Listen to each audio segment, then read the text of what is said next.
Grief in the right way. It has to be honest. I cannot, from a loss, make my life and the lives of those around me unworkable. By the way, my people, I keep thinking that we only recover because of others. We have to take a back seat.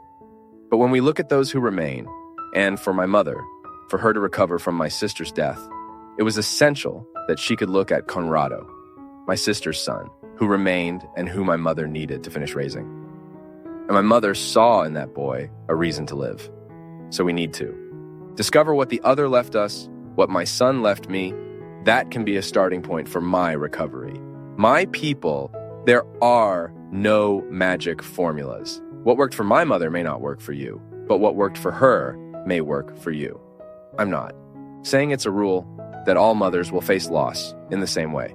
What I'm saying is that there are elements that are the same in the organization of grief. This is what psychology teaches us. Every time we lose someone, when we need to deal with the absence of someone, we have to find a starting point that can help us resume life. And usually this starting point is directly linked to the life of the one who left. Now, my dear, the process is yours. The struggle is yours. We want to help you. We want, with this word, perhaps to put a new meaning in your life. But I am sure that if you seek to go without God, He will not abandon you. My mother is a woman who teaches me this all the time. God is part of my mother's life. All the time she talks about Him, she lives from Him. All her hopes are placed in Him. Pray about your pain, without magic formulas, without ready-made formulas.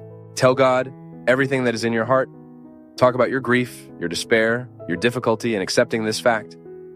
I'm sure God will not leave you helpless. I'm sure God will give you the necessary comfort.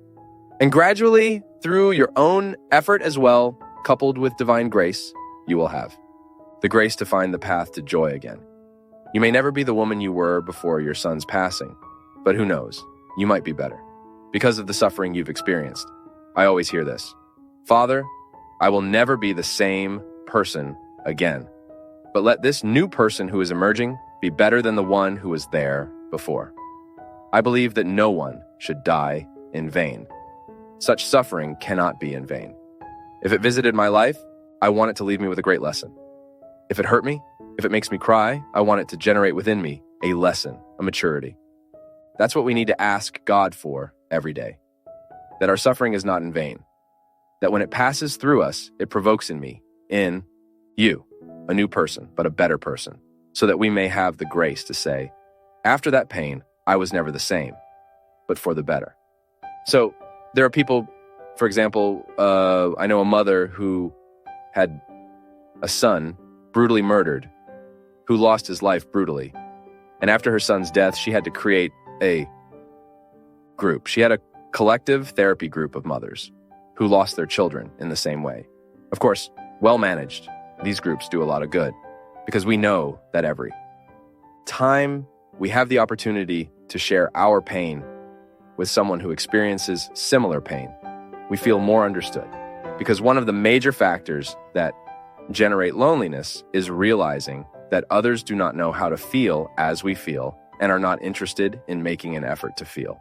It's interesting that there is a statistic about couples who, after the loss of a child, go through very serious marital crises. And in many cases, there is separation. The child dies, and the marriage that was great, that was fine, suddenly goes into crisis, and the couples separate. Why?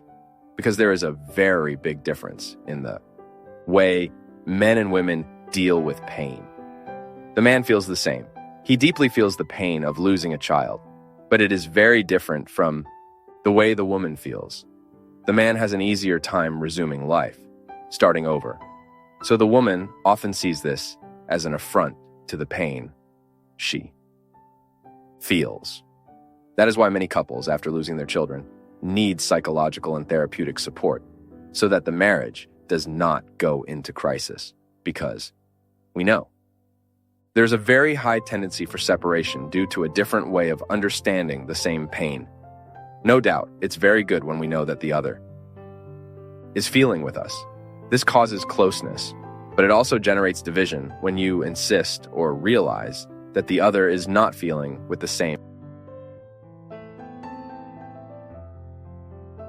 We continue tomorrow in the next video.